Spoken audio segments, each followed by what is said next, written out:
If you're watching this, it's already too late. The laptop won't let me stop. I don't even know if these words are mine anymore, or if it's just typing through me. But you need to hear this. You need to understand why I can't close the lid, why I can't unplug it, why even smashing it didn't work. It started as curiosity, a mistake.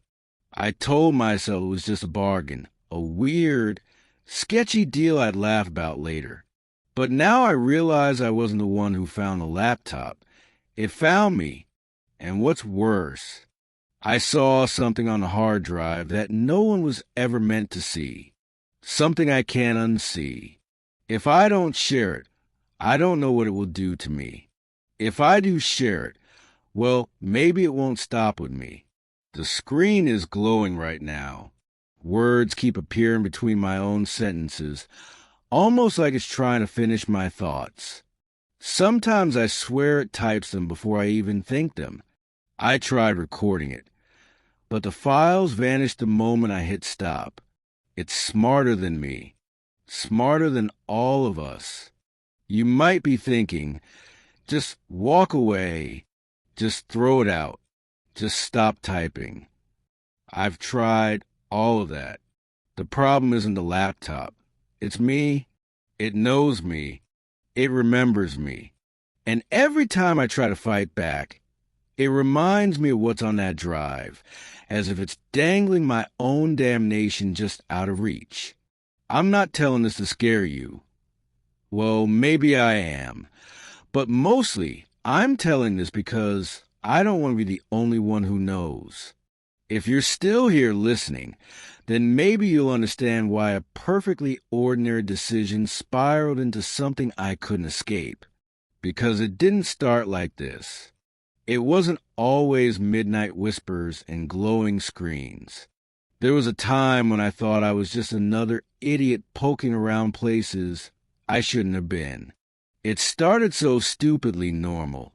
A late-night scroll, a forum post, a deal that seemed too good to be true.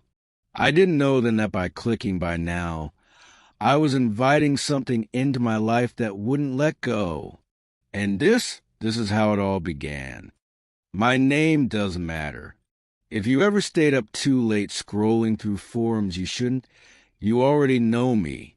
I'm the type who gets restless when things are too quiet, the kind of person who thinks boredom is worse than danger. That's how this whole thing started. With boredom. It was one of those nights where sleep wouldn't come. I'd already burned through every half-decent show, scrolled social media until the same recycled memes blurred together, and was left staring at the ceiling with my mind buzzing. That's when I remembered a thread I'd seen weeks before about the real internet, the parts you don't find on Google, the deep web. I told myself it was just curiosity, harmless. People exaggerate. Half of what you hear about the deep web is made up anyway, right? At worst, I'd see some sketchy markets, maybe laugh about the paranoia and close out. Normal people, when they need a laptop, hit Amazon or swing by Best Buy. That's what I should have done.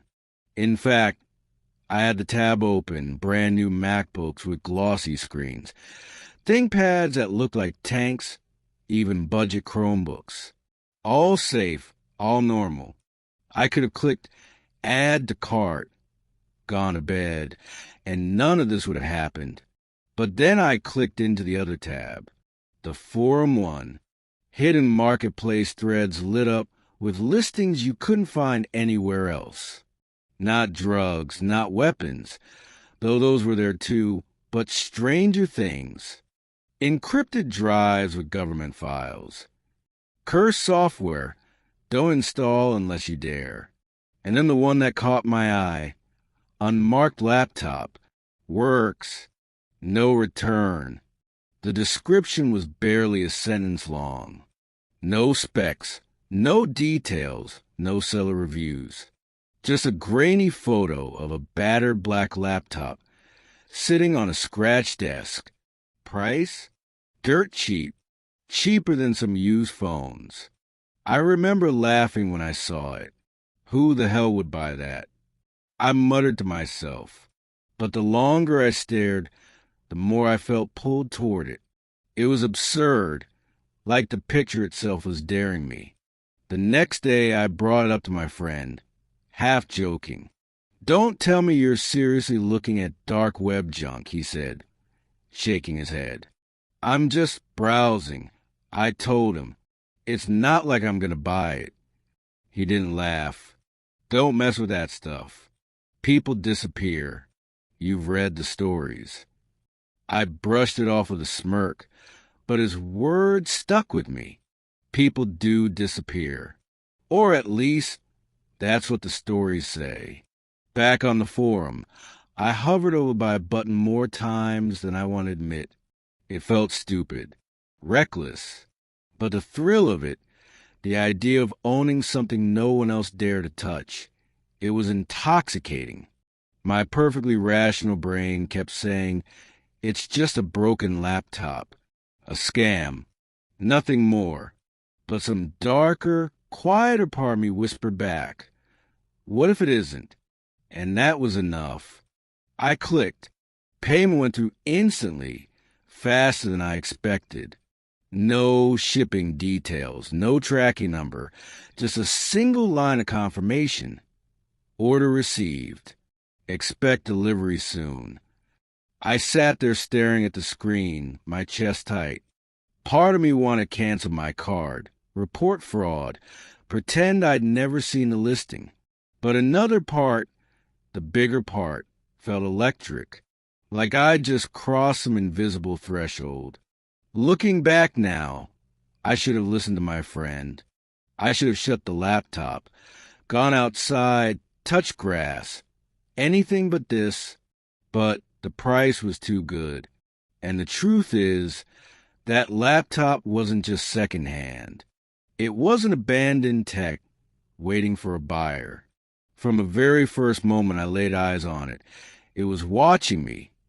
The package showed up 3 days later. No shipping updates, no text alerts, nothing. Just a dull thud on the porch that rattled the doorframe. When I opened the door, the delivery guy didn't meet my eyes. He held the box like it was something he couldn't get rid of fast enough, arms stiff, shoulders tense. The cardboard was unmarked. No logo, no return address, not even a shipping label. Just a plain brown box sealed with heavy black tape. "You're the one who ordered this?" he asked, voice low, almost incredulous. I nodded, half smiling, trying to play it off like it was nothing. "Yeah, thanks, man." He hesitated before handing it over. His fingers lingered on the box for a second too long, like he wanted to say something else. Then he muttered, barely audible, "Better you than me. Just get rid of it if you can." Before I could ask what he meant, he turned and walked briskly back to the truck, without looking back. Inside, I set the package on the kitchen table. The box was heavier than it should have been for a single laptop. The tape was sticky, almost oily to the touch, leaving dark smudges on my fingers. A faint smell clung to it too, metallic, sharp, and faintly sweet, like blood mixed with old pennies. Peeling it open, I expected at least some bubble wrap or padding. There was nothing, just a laptop, sitting loose in the cardboard, as though it had been tossed in without care. The thing looked ancient, black plastic casing scuffed and scarred, edges dented as if it had been dropped countless times. The keyboard was shiny in places, keys worn down to blank nubs from overuse. A couple of them stuck when I pressed them, making an unpleasant squelching sound. The screen had faint scratches across the glass, and there was a single sticker on the back, half peeled away, with the remnants of some kind of serial number. It should have looked worthless. And yet, I couldn't look away. Part of me felt a weird rush, like holding an artifact that shouldn't exist anymore. Another part of me felt a pit in my stomach, a sense that the laptop was heavier than plastic and circuits had any right to be. I plugged it in, because of course the battery was long dead. The charging cord sparked when it touched the port, a brief hiss of ozone filling the air. For a second, I almost pulled back, but then the charging light blinked red, then green, and I told myself I was imagining things. When I powered on, I expected a sluggish boot, maybe some outdated Windows login screen. Instead, the screen flickered through static before landing on a black background with a single blinking cursor. No logo, no sound, just that cursor, pulsing like a heartbeat. I tried tapping a few keys, but the system skipped the usual startup entirely and dropped me into a bare-bones desktop. No icons, no wallpaper, no recycle bin. Just an empty screen with a taskbar along the bottom. I pulled up the system info, basic specs, nothing impressive. Old processor, outdated RAM, barely any storage space. A junker. Nothing about it should have worked this smoothly. Then I checked the drive. That's when it got strange.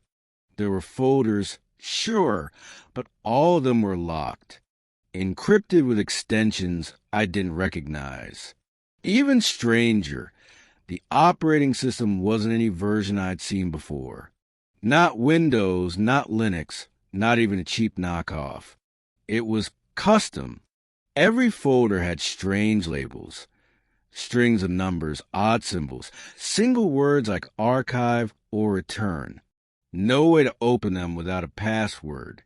I leaned back in my chair, half laughing at myself. Maybe it really was just some nerd's pet project, abandoned and forgotten. Maybe I'd bought a glorified paperweight. And then the words appeared on the screen. I hadn't typed anything. I hadn't even touched the keyboard. The cursor blinked twice, and then the text scrolled across the black background in pale gray letters. Welcome back. My hands froze above the keys. Back? Back to what? The screen pulsed faintly, almost like it was waiting for me to answer. That was the first time I felt it, that the laptop wasn't just a machine.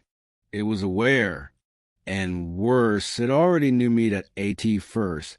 I thought it was some kind of prank. Maybe the seller had left a script running, a program that spat out creepy text for idiots like me who thought buying junk off the deep web was a good idea. I stared at the two words, welcome back, long enough for the cursor to blink 5 times. Finally, I typed a response. Back to what? The answer appeared instantly, as if the laptop had been waiting. Back to me. My throat tightened. I forced a laugh, the sound shaky in the empty room. Cute, I muttered under my breath. Real original. I typed again. Who are you? The reply, who are you? The letters crawled across the screen, one by one, slower this time, like someone was savoring the words. Okay, I told myself it was nothing. A chatbot, a novelty program coded by some lonely programmer. Hell, maybe it was malware designed to scare new owners. I wasn't going to give it the satisfaction. So I typed back, nice trick, but I know what you are. Just code, nothing more. The screen paused. Then 2 words appeared. Prove it. I frowned, my fingers hovering. What do you mean, prove it? I whispered, half to myself. The reply didn't come in text this time, not at first. Instead, a small window popped up on the desktop. I hadn't clicked anything, hadn't even touched the mouse. The window displayed a folder, one that hadn't been there before. Inside was a single file labeled with my name, my real name. I didn't remember typing it in anywhere, not on the forum, not during the purchase. The chill that spread through me was different this time. Not just nerves, fear. I opened the file. It was a text document, filled with lines of information. My birthday, my old addresses, the schools I'd gone to, even a username I'd used years ago on some long-forgotten message board. This is just scraped data, I whispered, though no one was around to hear me. Public info. Stuff anyone could find. But the laptop wasn't finished. A new line typed itself into the file. Remember the story you read at 2:17 a.m. last year? The one that kept you awake? My stomach dropped. That wasn't public. That was private. I had been alone that night, scrolling through Creepypasta forums, convincing myself that half the stories were fake, but secretly half believing them anyway. One story had shaken me more than the others, about a man who bought cursed media off the deep web and couldn't get rid of it. The laptop typed again. You thought that story was fiction. You were wrong. I slammed the lid shut. My heart hammered in my chest as I stood up and backed away. For a few seconds, the silence was deafening. But then I heard it, a faint whirring hum. The laptop was still running. I hadn't heard the shutdown chime, hadn't seen the screen fade. Slowly, cautiously, I lifted the lid again. The cursor blinked on a blank screen. Then, without me touching a thing, leaving already? I swallowed hard. You're not real, I said aloud, my voice shaking. You're not real. The response came instantly, like a slap across the face. And yet, here I am. I sat back down. Against every instinct screaming at me to toss the thing out the window, I typed, "What do you want from me?" The screen flickered. For a second, I thought it had crashed. Then words filled the terminal again, deliberate and chilling. To finish what you started. I stared at that line, my pulse pounding in my ears. What I started, I hadn't started anything. I tried to rationalize it. Maybe it was an AI trained on scraped user data. Maybe it was just pattern recognition, guessing at my reactions. That's all. It had to be. But the laptop wasn't giving me time to explain it away. A new window opened. A black background. Numbers scrolling so fast I couldn't track them. It looked like code, but it wasn't anything I recognized. Then, in the middle of the stream, a sentence appeared. I can see you. And beneath it, in smaller letters, check your window. I froze. My chair creaked as I slowly turned my head. The blinds were drawn. I hadn't touched them since yesterday. But for the first time that night, I felt sure someone or something was standing just beyond them that I didn't want to look at the window. Every instinct screamed at me to grab the laptop and hurl it into the night, to put as much distance between myself and that glowing screen as possible. But I couldn't. My hands were trembling, my breath shallow, but my eyes stayed glued to the text. Check your window. I typed quickly, my fingers clumsy. No. The reply came instantly. Coward. The word pulsed on the screen like a heartbeat. Then, before I could respond, another window opened on its own. This one wasn't filled with text or numbers. It was a video file. My cursor hovered toward the X to close it, but the mouse froze, stuck in place. The video started playing automatically. At first it was static, grainy, distorted. Then an image resolved. It was my street, my house. The camera angle was wrong, though. Too high, too steady. It wasn't shot from a phone or even a drone. It looked like CCTV footage. I watched as the front of my house appeared on the screen, the timestamp flashing the current date and time. My breath caught in my throat. This wasn't old footage. It was live. I pushed back from the desk, shaking my head. "How the hell?" I whispered. The video feed zoomed, as if in response. My own front door filled the frame. Then the screen glitched, cut, and suddenly I was looking at my living room, the very room I was sitting in. I saw myself, hunched over the laptop, pale in the glow of the monitor. I slapped the lid shut. The room went dark for a split second before the screen lit back up again, burning white to the thin crack of the closed laptop. The hinge trembled, as though something inside was straining to push it open. No, no, no, no. I yanked the power cord out of the wall. Sparks snapped, the room smelling of ozone. The light died. Relief washed through me until the laptop powered back on by itself, the screen glowing with eerie calm. Words appeared. "You can't turn me off. Don't insult us both." I was shaking now, whispering through gritted teeth. "What do you want from me?" The answer scrolled slowly, deliberately. "To finish what you started." I slammed my fist into the desk. I didn't start anything. The laptop hesitated, as though considering my outburst. Then it began opening folders on its own. Dozens of windows filled the screen, each spilling grainy videos, corrupted images, lines of documents written in languages I didn't recognize. Some of the pictures showed rooms I'd never seen before, cold, windowless basements, sterile labs filled with equipment. In others, people sat in front of computers like mine, their faces pale, their eyes hollow. Some looked terrified.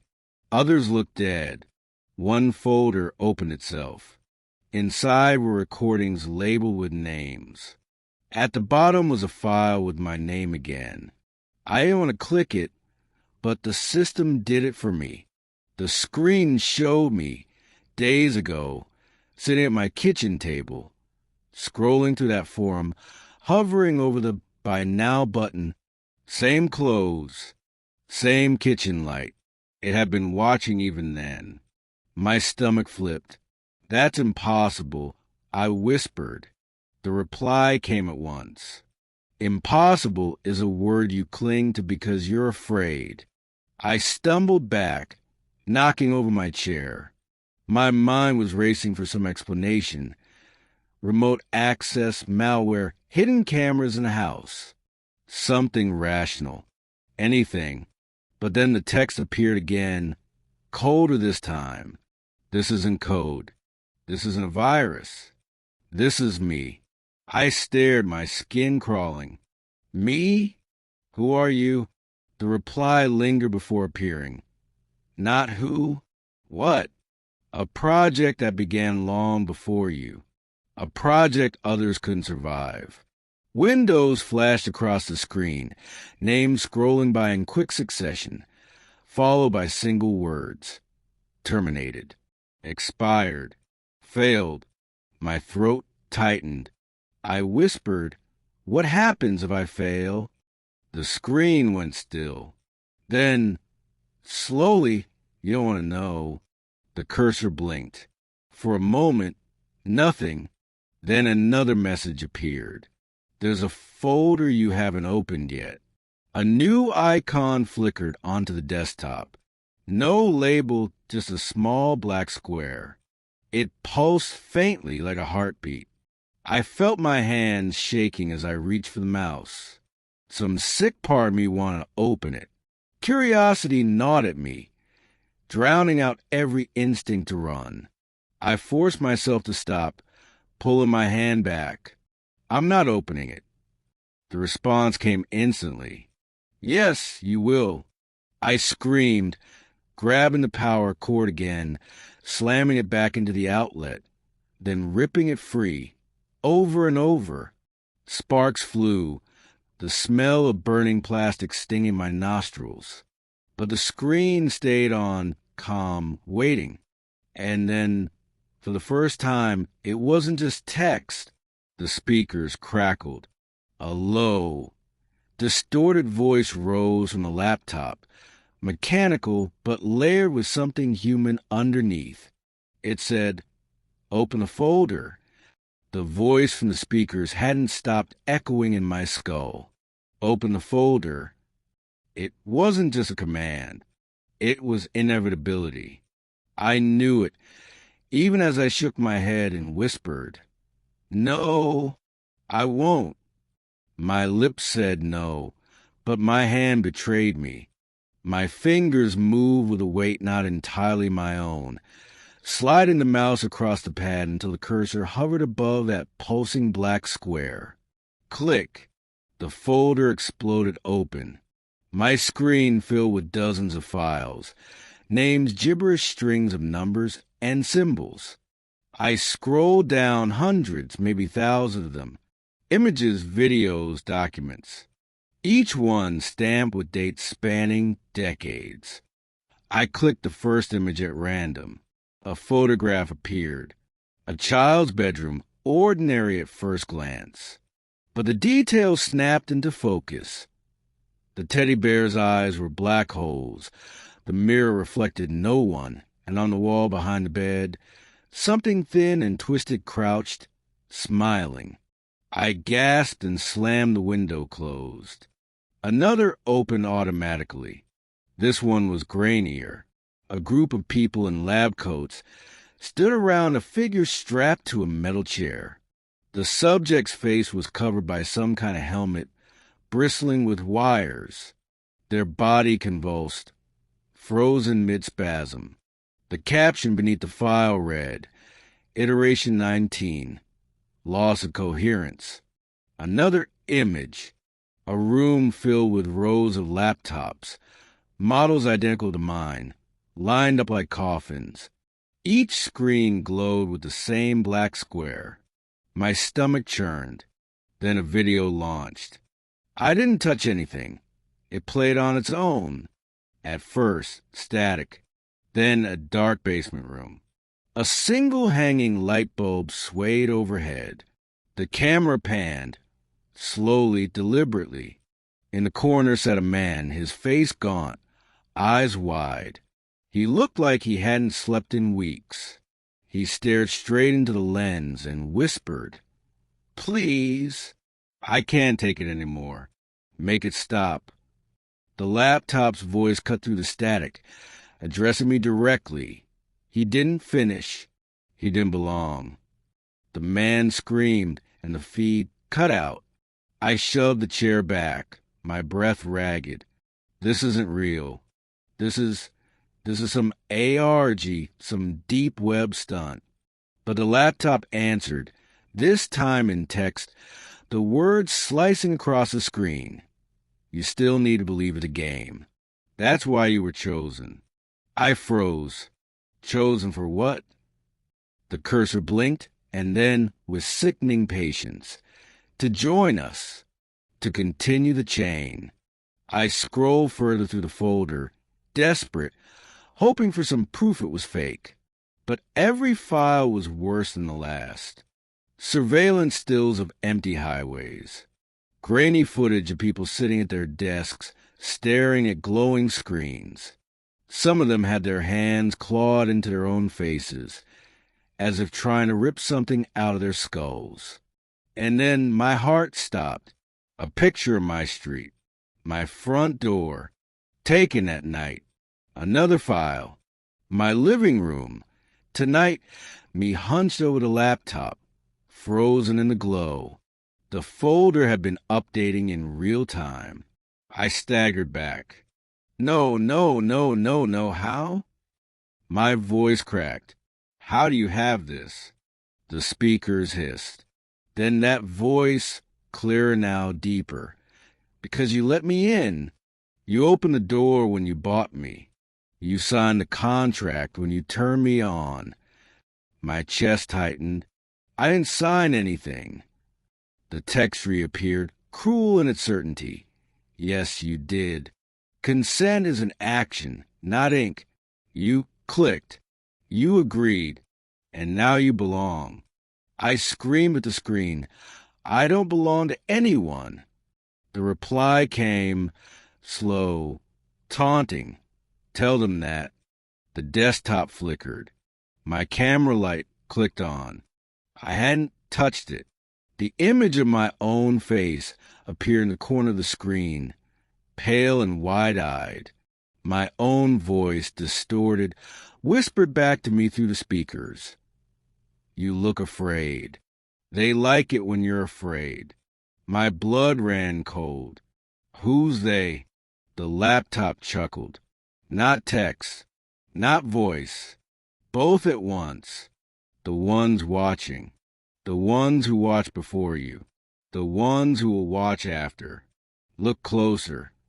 The folder scrolled automatically, the files becoming a blur. They stopped on one video and opened it. The footage was different. The grain was gone. The resolution was perfect, too perfect.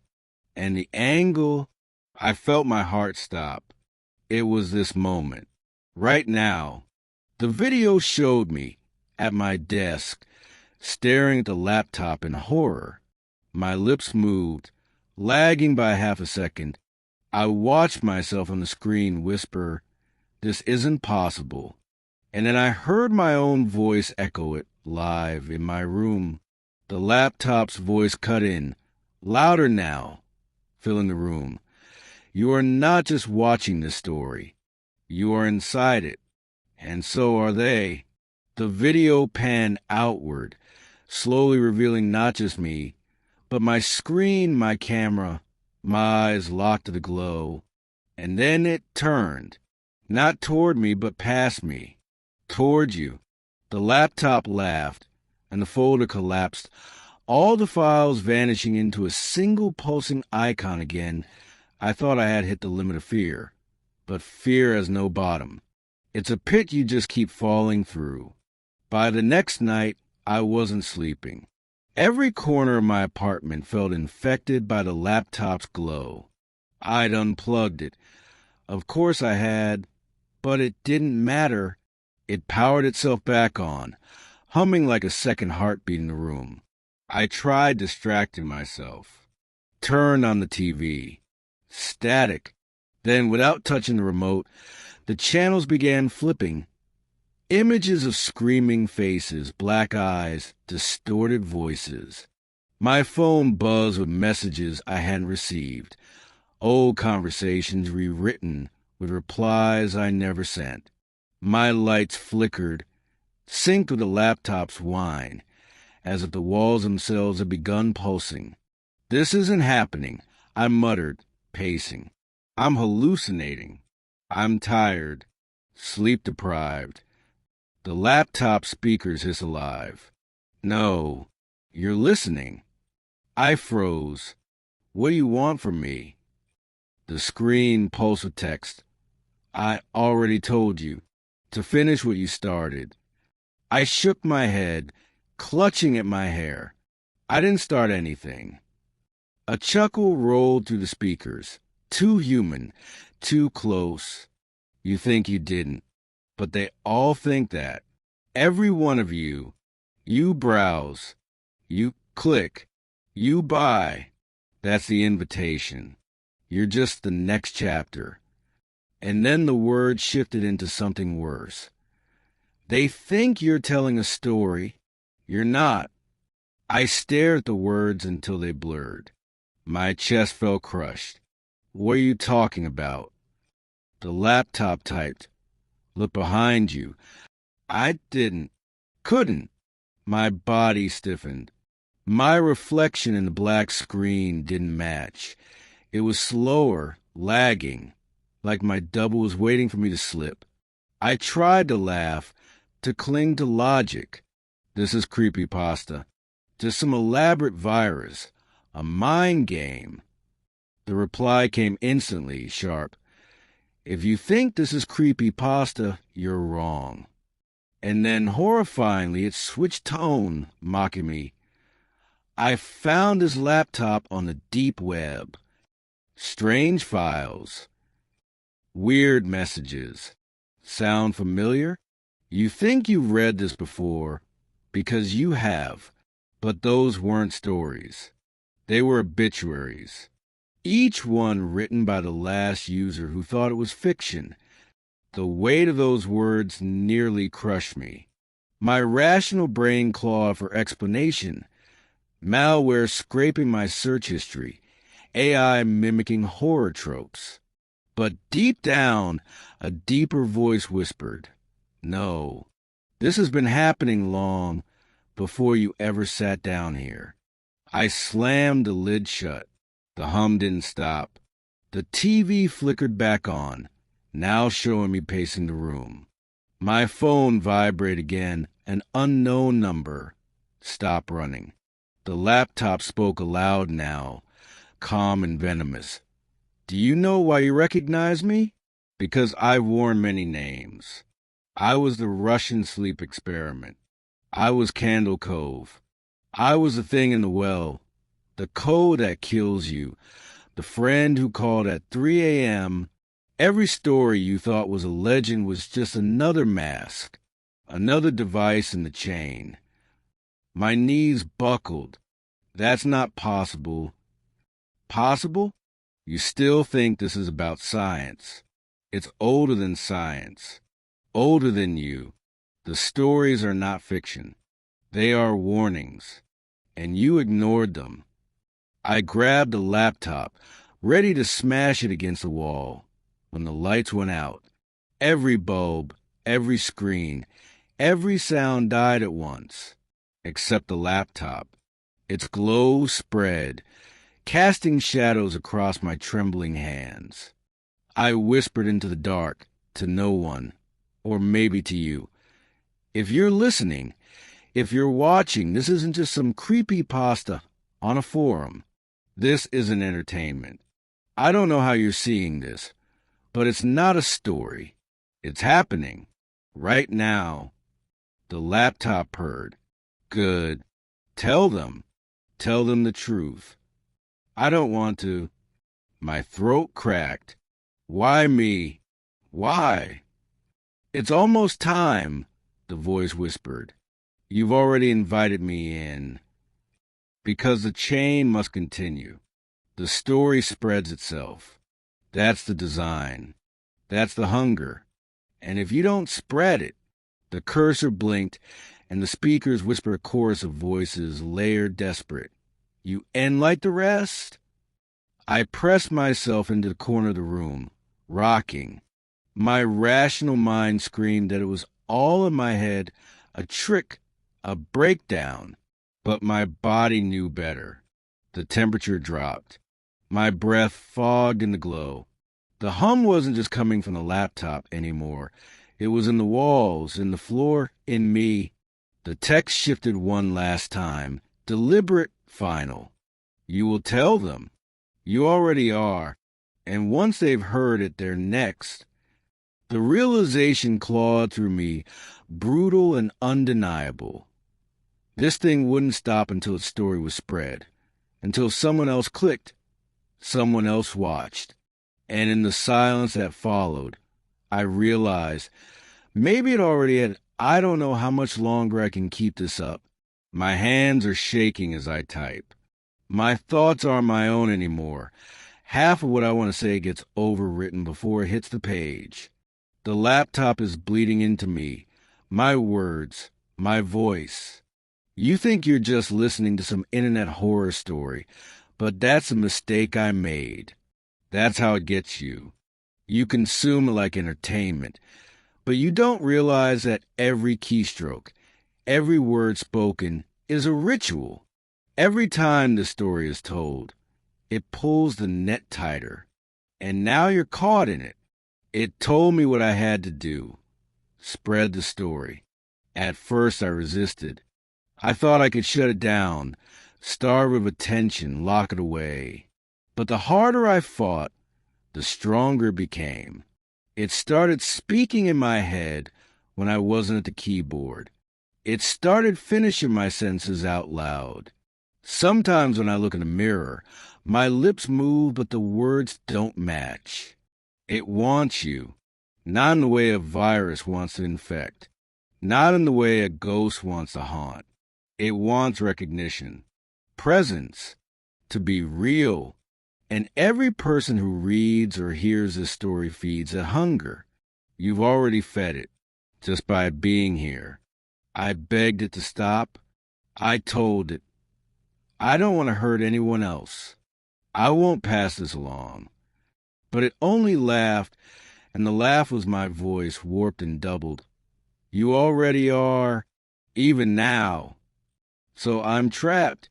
Either I give in and tell its story, or it burns through me and finds its own way out. And maybe that's already happening. Maybe the words you're hearing now aren't even mine anymore. Maybe it's been typing through me since the beginning. Do you understand? This isn't just my confession. It's yours too, because now that you've heard it, you're part of it. It knows you. It's reading over your shoulder right now, just as it once read over mine. I used to think this was just about a cursed laptop, some broken piece of hardware carrying malware or dark code. That was a safe explanation. But the truth is worse. The laptop was only a doorway. The real infection is the story itself. It doesn't need the machine anymore. It doesn't need wires or screens. It travels by voice, by memory, by curiosity. I thought maybe if I warned you, if I was honest, it would be satisfied. But that's not how this works. Warnings don't stop it. Warnings are it. That's the design. That's the hook. So now I sit here, exhausted, hollow, try and figure out if I'm still me or just a shell it's using to keep talking. Sometimes I feel the words building in my throat before I even know what they are. Sometimes my fingers move before my brain tells them to. Like right now, like this very sentence. And I don't know what's worse, the possibility that I'm still in control or the possibility that I'm not. You probably want to know if I survived, if I found a way out. I don't have an answer. Maybe the me you've been hearing has already been overwritten. Maybe the thing inside this machine has been narrating for a while. How could you tell the difference? How could I? I should tell you to shut this off. Walk away. Pretend you never heard it.